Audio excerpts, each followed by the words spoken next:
Assalamualaikum warahmatullahi wabarakatuh. Selamat pagi teman-teman, semoga semuanya sehat selalu. Berjumpa lagi dengan pelajaran matematika ya. Nah teman-teman, hari ini kita akan melanjutkan materi kita sebelumnya, yaitu tentang bilangan desimal. Nah, pertemuan sebelumnya kita sudah belajar mengubah pecahan menjadi desimal dengan cara mengubah penyebut menjadi 10, 100, 1000, dan seterusnya. Nah, hari ini kita belajar cara yang kedua, yaitu mengubah pecahan menjadi desimal dengan porogapit. Nah, teman-teman, sebelumnya kita sudah belajar tentang porogapit ya. Kalau ada yang sudah lupa, bisa dibuka lagi video tentang porogapit. Nah, oke teman-teman, langsung saja mari kita belajar bersama. Mengubah pecahan menjadi desimal dengan membagi bersusun atau porogapit.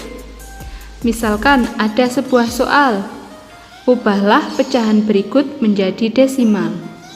Yang pertama, 6/5. Nah, untuk menjawabnya, kita tulis terlebih dahulu soalnya ya. 6/5. Nah teman-teman, 6/5 maksudnya adalah 6 dibagi 5.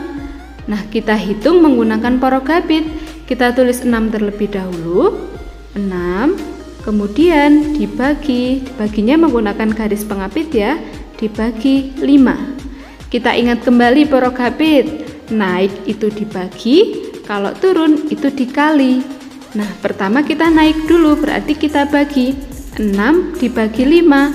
Kita cari 5 dikali berapa yang hasilnya mendekati 6. Kita peroleh 1 ya teman-teman. Nah 1 itu kita tulis di atas. Kita tulis 1. Kemudian sudah naik kita turun. Turun itu dikali. Berarti kita kalikan 1 dikali 5. Hasilnya 5. Kita tulis di bawah angka 6. 5 seperti ini. Kemudian kita kurangkan. 6 dikurangi 5 hasilnya 1, kita tulis di bawahnya juga. Nah, nanti dalam porogapit hasil dari pengurangan itu harus 0. Kalau belum 0 berarti kita bagi lagi. Sekarang kita naik lagi, 1 dibagi 5. 1 tidak bisa dibagi 5 teman-teman, karena 1 itu lebih kecil dari 5. Nah, kalau lebih kecil berarti kita pinjam 0. Di sini kita pinjam 0, kita tuliskan di sini, sehingga 1 kita pinjam 0 menjadi 10. Nah, kalau meminjam 0, bagian yang di atas atau hasil pembagiannya kita beri tanda koma. Jadi di sini kita beri tanda koma. Nah, jika sudah kita beri tanda koma, sekarang kita bagi. 10 dibagi 5, hasilnya adalah 2. Kemudian kita turun, kita kalikan. 2 dikali 5 hasilnya 10. Setelah itu kita kurangi lagi, 10 dikurangi 10 hasilnya 0. Nah berarti kalau sudah 0 sudah selesai. Jadi jawabannya adalah 1,2. Nah jadi 6/5 bisa kita ubah menjadi bentuk desimal, yaitu 1,2. Bagaimana teman-teman? Bisa dipahami ya? Sekarang kita lanjut contoh yang kedua. Ubahlah pecahan berikut menjadi desimal 15/6. Kita tulis dulu soalnya, kemudian kita bagi. 15 dibagi 6, berarti kita tulis 15 dibagi 6. Kita lihat angka yang pertama dulu, 1 tidak bisa bagi 6, berarti langsung kita pakai 2 angka sekaligus. 15 dibagi 6, kita cari 6 dikali berapa yang hasilnya mendekati 15. Teman-teman harus hafal perkalian ya. Nah kita peroleh 2, berarti kita tulis 2 di atas, kemudian kita turun, kita kalikan. 2 dikali 6 hasilnya 12, kita tulis di bawahnya 12. Setelah itu kita kurangkan. 15 dikurangi 12 hasilnya 3.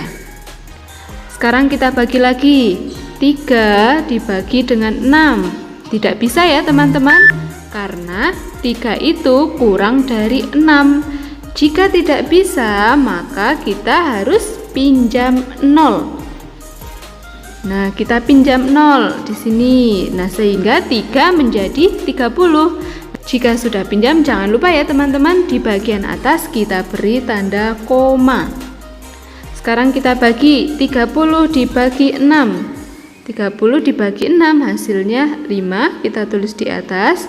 Kemudian kita turun lagi, kita kalikan 5 dikali 6 hasilnya 30. Kemudian kita kurangi lagi, 30 dikurangi 30 hasilnya 0. Sudah 0 berarti sudah selesai. Jadi jawabannya adalah 2,5. Jadi 15 per 6 bisa kita ubah menjadi 2,5. Sekarang kita lanjut contoh yang ketiga, 2 per 4. Nah, kita tulis dulu 2 per 4. Sekarang kita bagi 2 dibagi 4. Nah, teman-teman, 2 itu tidak bisa dibagi 4 karena 2 lebih kecil dari 4. Kalau tidak bisa, berarti kita pinjam 0. Kita tulis 0 di belakang angka 2 sehingga menjadi 20. Kemudian yang bagian atas kita tulis 0, kenapa kok 0, bukan koma saja? Nah, teman-teman, jadi kalau komanya di depan tanda koma itu tidak boleh kosong, berarti kita tulis angka 0 sehingga menjadi 0, Nah, setelah itu baru kita bagi 20 dibagi 4. 20 dibagi 4 hasilnya 5, kita tulis di atasnya. Kemudian kita turun lagi, kita kalikan 5 dikali 4 hasilnya 20. Kemudian kita kurangi 20 dikurangi 20 hasilnya 0. Oh, berarti kita cukup membagi sekali ya, karena sudah 0. Kita peroleh 0,5. Jadi 2 per 4 bisa kita ubah menjadi 0,5. Satu contoh lagi, 1 per 4. Kita tulis dulu, 1 per 4 berarti 1 dibagi 4. Kita bagi 1 tidak bisa dibagi 4 ya teman-teman, karena lebih kecil. Kalau lebih kecil kita pinjam 0. Kemudian di atasnya kita tulis 0, karena di depan belum ada bilangannya ya. Setelah itu kita bagi 10 dibagi 4. Kita cari 4 dikali berapa yang hasilnya mendekati 10. Kita peroleh 2. 2 dikali 4 8, kita tulis di bawahnya, kemudian kita kurangkan 10 dikurangi 8 hasilnya 2. Nah, kita bagi lagi karena belum 0. 2 dibagi 4 tidak bisa ya teman-teman, karena lebih kecil. Pokoknya kalau lebih kecil berarti kita pinjam 0. Berarti di sini kita pinjam 0 lagi. Kita tambahkan 0. Nah, apakah di atas kita tulis tanda koma? Tidak ya. Nah, teman-teman, jika kita pinjam 0 lagi, itu komanya tidak perlu kita tulis lagi, cukup sekali menuliskan koma. Misalkan nanti kok kita minjam lagi, tidak usah diberi tanda koma, karena di atas sudah ada tanda komanya. Berarti langsung kita bagi. 20 dibagi 4 hasilnya 5, kita tulis di atas. Kemudian kita kalikan 5 dikali 4, 20. Kita kurangi 20 dikurangi 20 hasilnya 0. Berarti kita peroleh 0,25. Jadi 1 per 4 bisa kita ubah menjadi 0,25. Diingat ya teman-teman, kalau kita pinjam 0 lebih dari sekali, cukup satu aja menuliskan komanya. Bagaimana teman-teman? Bisa dipahami ya? Sekarang kita lanjut materi yang kedua, mengubah desimal menjadi pecahan. Kita balik sekarang, ada bilangan desimal terus kita ubah menjadi pecahan. Nah, langkah-langkahnya yang pertama yaitu ubah menjadi pecahan dengan ketentuan sebagai berikut. Yang pertama, ubah angka penyusun menjadi pembilang. Kemudian, jika ada satu angka di belakang koma, maka penyebutnya 10. Jika ada 2 angka di belakang koma, maka penyebutnya 100. Kemudian jika ada 3 angka di belakang koma, maka penyebutnya 1000, dan seterusnya. Kalau ada 4 angka berarti penyebutnya adalah 10.000. Nah teman-teman, untuk memudahkan dalam menghafal, misalkan ada 1 angka di belakang koma, penyebutnya 10, berarti 10 itu kan nolnya juga 1. Nah 1 angka di belakang koma berarti nolnya juga 1. 2 angka di belakang koma, 100, nolnya berarti 2. 3 angka di belakang koma berarti nolnya ada 3, seperti itu. Nah kemudian langkah yang kedua, sederhanakan. Teman-teman sudah belajar menyederhanakan pecahan di pertemuan sebelumnya ya. Nah sekarang agar lebih memahami materi, coba perhatikan contoh berikut ini. Ubahlah 0,8 menjadi pecahan biasa. Nah untuk menjawabnya kita tulis dulu soalnya 0,8. Kemudian kita ikuti langkah-langkahnya. Langkah yang pertama, ubah angka penyusun menjadi pembilang. Lihat angka penyusunnya, ada angka 0 dan angka 8. Nah kalau 0 di depan tidak perlu kita tulis ya teman-teman, berarti yang kita ubah menjadi pembilang hanya 8. Pembilang itu yang di bagian atas, jangan lupa ya. Nah setelah itu ada 1 angka di belakang koma, berarti kita pakai yang ini. Jika ada 1 angka di belakang koma, maka penyebutnya 10, berarti penyebutnya adalah 10. Karena ada 1 angka di belakang koma. Jadi 0,8 bisa kita ubah menjadi 8/10. Setelah itu sederhanakan. Sederhanakan itu dilakukan dengan membagi pembilang dan penyebut atau atas dan bawah dengan bilangan yang sama. Kita cari bilangan yang bisa membagi 8 dan 10. Kita peroleh 2. Berarti yang atas bagi 2, yang bawah juga kita bagi 2. Nah, sekarang kita hitung. Yang atas dulu, 8 dibagi 2 hasilnya 4.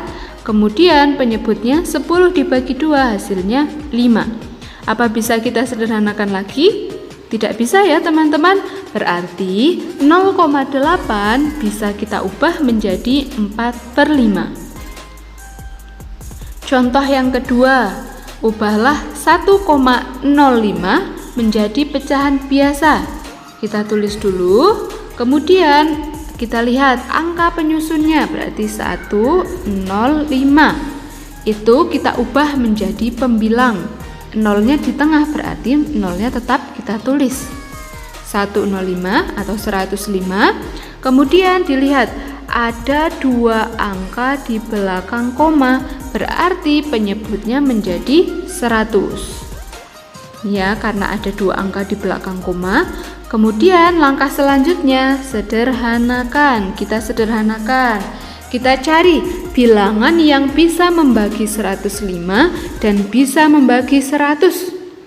Kita peroleh 5. Berarti atas bagi 5, bawah juga bagi 5. Ingat ya teman-teman, membaginya harus sama, harus adil. Nah sekarang kita hitung. 105 dibagi 5 kita peroleh 21. Kemudian 100 dibagi 5 hasilnya adalah 20. Apakah bisa dibagi lagi? Sudah tidak bisa ya teman-teman. Jadi 1,05 bisa kita ubah menjadi 21/20. Nah sekarang teman-teman coba perhatikan di sini. Pembilangnya atau bilangan yang di atas ini lebih besar daripada penyebutnya. Berarti bisa kita ubah menjadi pecahan campuran. Masih ingat pecahan campuran teman-teman? Cara mengubahnya yaitu dengan porogapit. Kita bagi 21 dibagi 20. Tapi untuk mengubah menjadi campuran cukup sekali saja membaginya ya teman-teman, tidak perlu sampai 0. 21 dibagi 20. Kita cari 20 dikali berapa yang hasilnya mendekati 21. Kita peroleh 1. Kemudian kita kalikan 1 kali 20, 20. Kemudian kita kurangi 21 dikurangi 20 hasilnya 1. Nah cara menuliskannya masih ingat teman-teman? atas, bawah, samping. Bilangan yang di atas yaitu 1, berarti nanti pecahannya 1. Bilangan yang di bawah yaitu 1 juga, berarti 1, kemudian bilangan yang di samping yaitu 20, berarti bisa kita ubah menjadi 1/20. Bagaimana teman-teman, bisa dipahami ya? Bagaimana teman-teman pembelajaran hari ini? Mudah bukan? Tetap semangat belajar matematika ya, karena matematika itu mudah dan menyenangkan. Terima kasih. Wassalamualaikum warahmatullahi wabarakatuh.